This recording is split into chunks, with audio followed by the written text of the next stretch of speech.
Friendship supreme.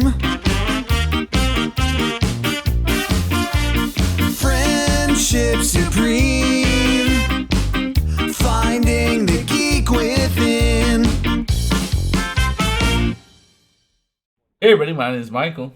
My name's Cleve. And welcome back to another exciting episode of Friendship. Supreme.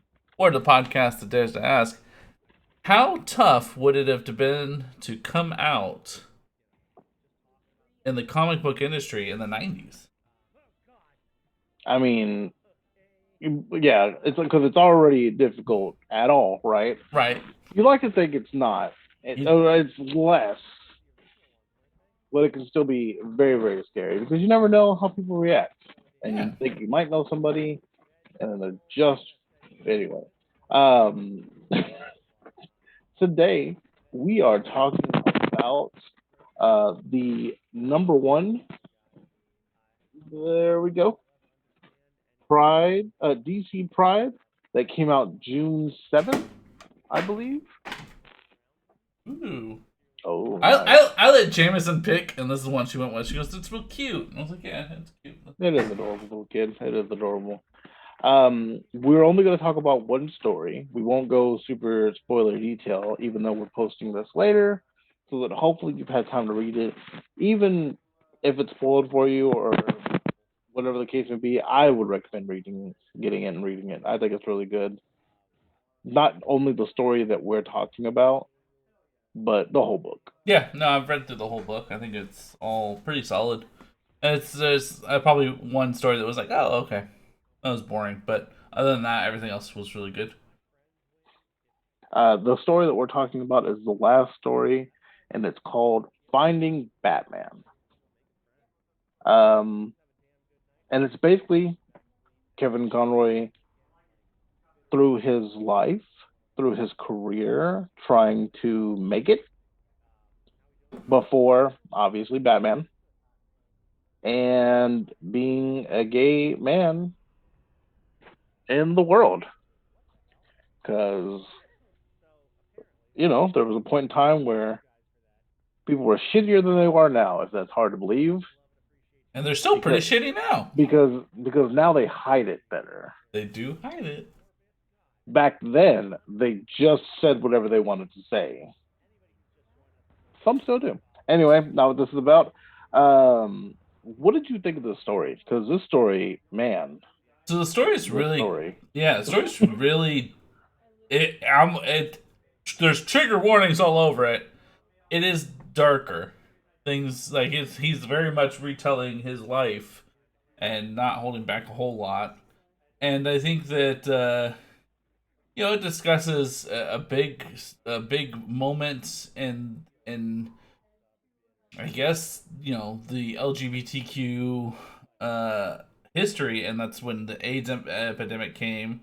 He was talking about the loss of all of his friends and the the way that, like you said, the way that nowadays everybody hides the way they feel, or they passive aggressively say stuff, but I mean they were talking outright, just dropping slurs at him out in the open at the bar and expecting him to just think it's okay.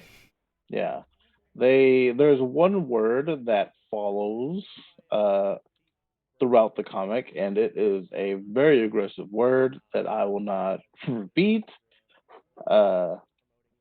And you feel it every time you read it. Every time you read it, you're uncomfortable. But you have to imagine what he's going through as it's being said to him. Yeah. This obvious insult. Yeah, it's fucking... Also, I want to take a minute to acknowledge my ignorance of, understanding that Kevin Conroy did other things before Batman. That's fair.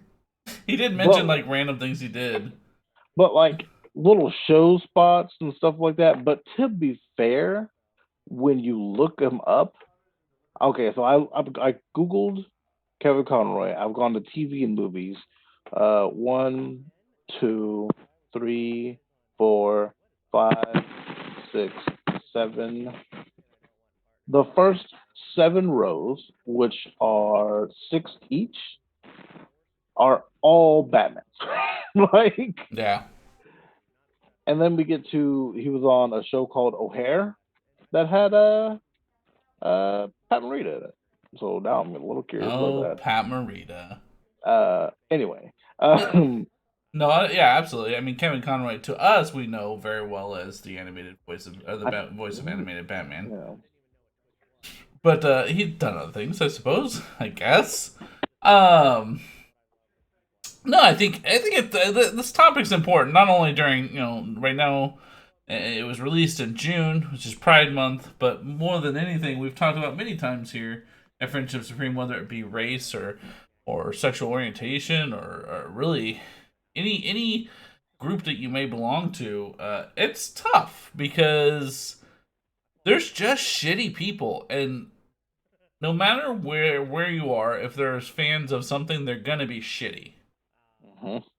And so we watch this happen all the time, and that's why this particular comic or graphic novel is important.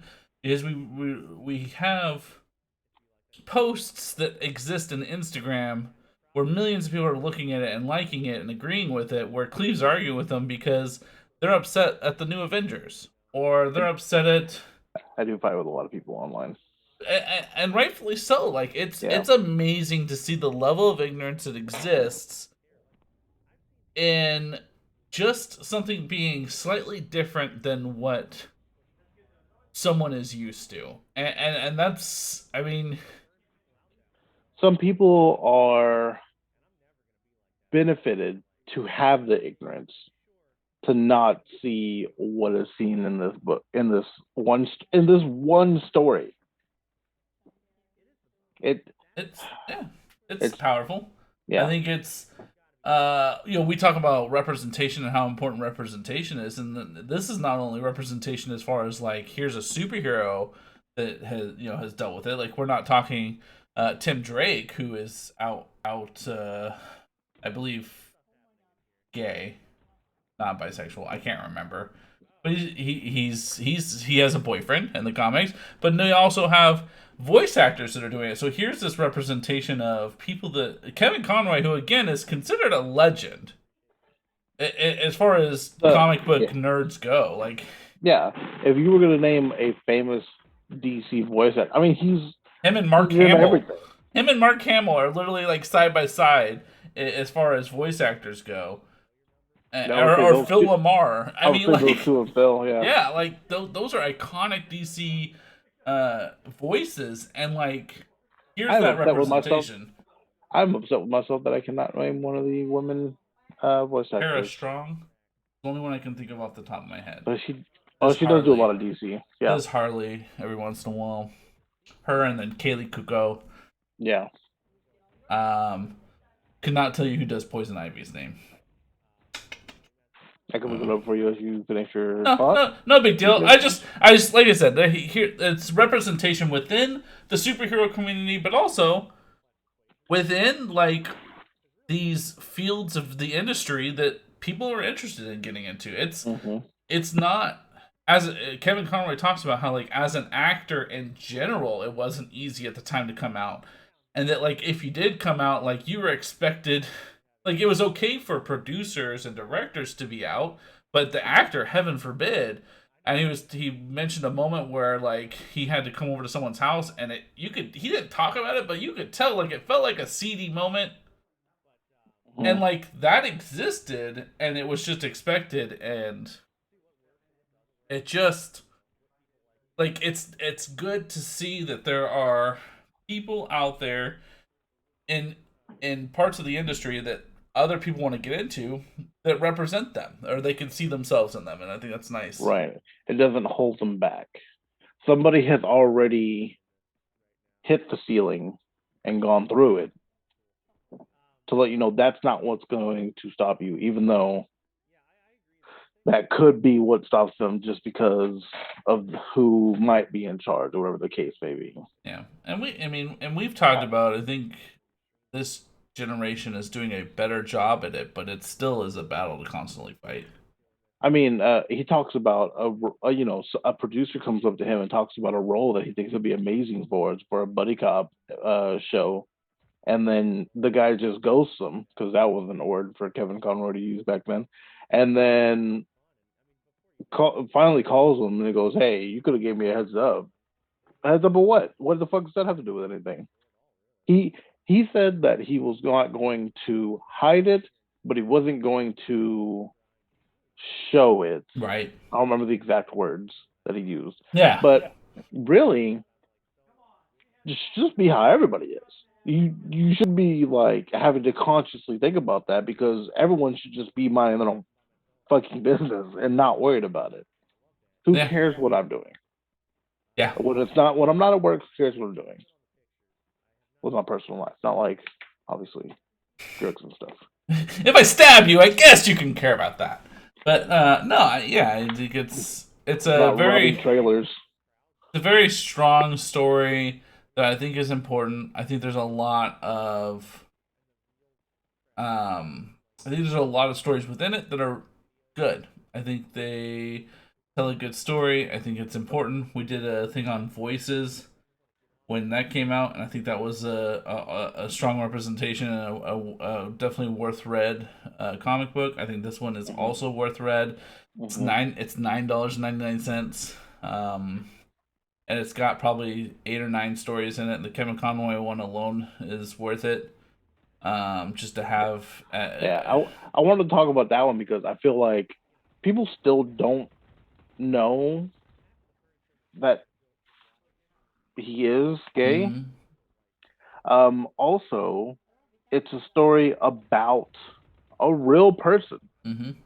I would have been a little. I would honestly, this could be an ongoing series for me, and I would love to hear about, if he cared to share his ongoing experiences with the industry and Yeah, that terrible stigma that people are trying to put on him that's undeserved.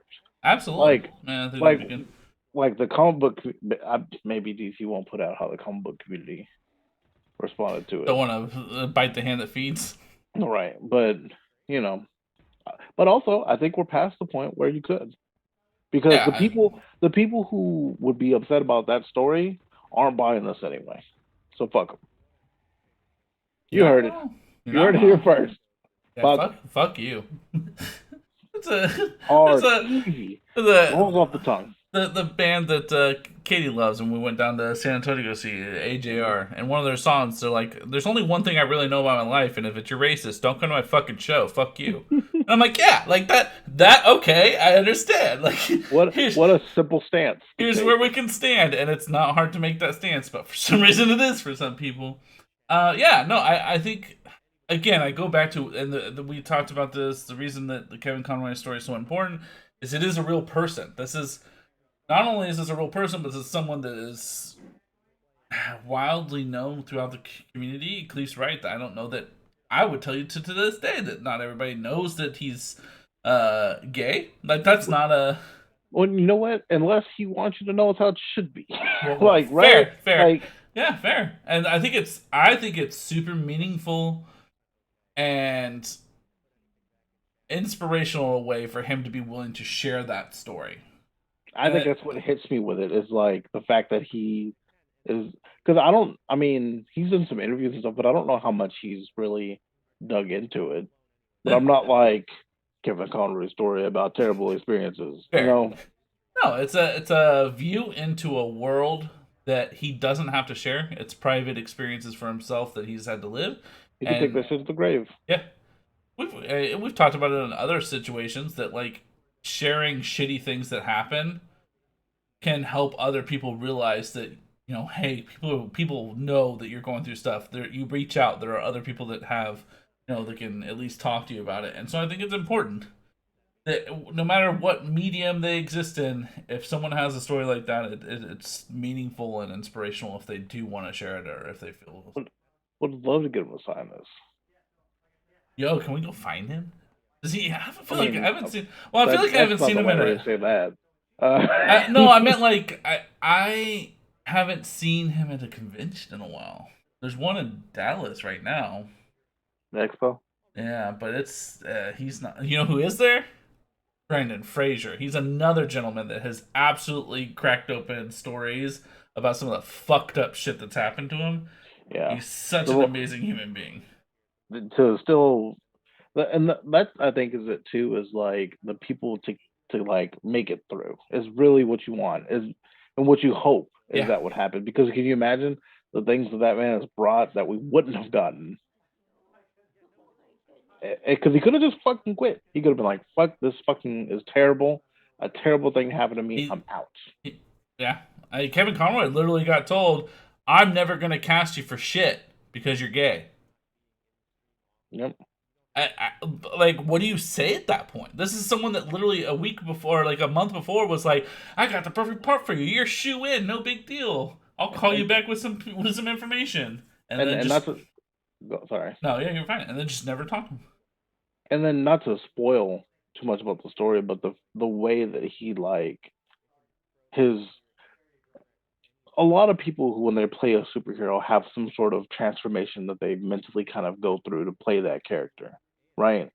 Um, uh, Michael B. Jordan for Killmonger kind of just went through this mental transformation. Jared Leto, Um, Jared Leto went through a transformation that I'm sure Morbid nobody time. would have liked for it to have happened. But his attachment to this character is who wears a mask at night and he has to be a different person during the day, but really the person during the day is the mask and the person who is at night is really him and him finding that the metaphor of finding the voice, right, is just I think it's Kevin Conroy himself wrote this comic and I just think I can't speak highly enough about it. It's Yeah, so good. if you And for like, anybody who's like, I don't like politics in my comics, go fuck yourself because you shouldn't be Captain listening to America's us. been That's for sure. punching Nazis since the day before time began. Well, no, I think so. I think if you're interested in comic books, I think if you're interested in cartoon animation, I think if you're interested in uh, acting, I think if you're interested in superheroes in general, the DC universe, the Marvel universe, if you are just really interested in hearing, anything going on in the Hollywood industry, or if you just want a really heartwarming story, not heartwarming, but a real touching story, inspirational story, like this is for you. It does. You don't have to be a hardcore DC fan. You don't No, have to be a hardcore Batman fan. Like this is a good story that someone has opened up themselves to you to let you guys read, and I think anybody that can should.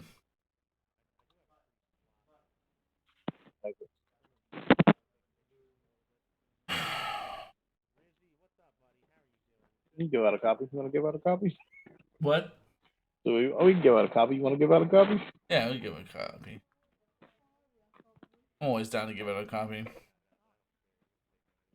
Yeah, when we post this episode, guys, there'll be a tweet or Instagram or something. It'll be Instagram. First 10 comments we'll consider. Yeah, first 10 comments, you'll get a raffle. We'll do it. Yeah, we'll make it real simple. First 10 comments on our Instagram post about this episode, you'll be entered to. I was going to say the YouTube post. They can pretend to have watched it. That's fair. YouTube or Instagram, whatever. I don't care. But yeah, we'll get a free copy out to someone. That's how much I put behind it. I can at least buy one extra. Like, and we're broke. So We I is mean, broke as fuck, boy. if I don't tell you, I'm about to sell one of these pops. Um, But I got you. Don't even worry about it. yeah, I'm gonna sell this pop right here, and I'll get you. Don't worry. When there's a nice little square missing right here, just know. But yeah, guys, seriously, check it out. Hopefully, you guys enjoyed today's episode. If you did, check out all the episodes we do. We post one episode a week, if not more. We're posting every Wednesday. We talk about just about anything you want. In fact, you want to talk about something different? Put your shit down below. We'll talk about it. I don't care. Hit them comments. You want to talk about bronies? We'll talk about bronies. Yeah. I don't have a lot to give you, but we'll talk about it. I'll learn. How about that? Yeah. I'll go fucking learn. Exactly. But you guys can check us out on our social medias. What are the social medias, Cleve? We have a Facebook, Instagram, Twitter, which are all Friendship Supreme, except Twitter has no eyes in the word friendship. All eyes, go to youtube.com/Friendship Supreme and watch our YouTube channels, see what Michael does while I read all this stuff. We also have a Patreon, patreon.com/Friendship Supreme, where you can donate as little of $1 and we'll shout you out in a video. I don't know. Whatever. Thanks for hanging. For Patreons. Thanks for hanging out with us, guys. Hopefully you have a great day. We appreciate you. I've been Michael. This is Cleve. Oh, fucking comment. Is there anything? If you don't like politics in your comics, fuck you. Yep, easy. Quote myself. Go fuck yourself.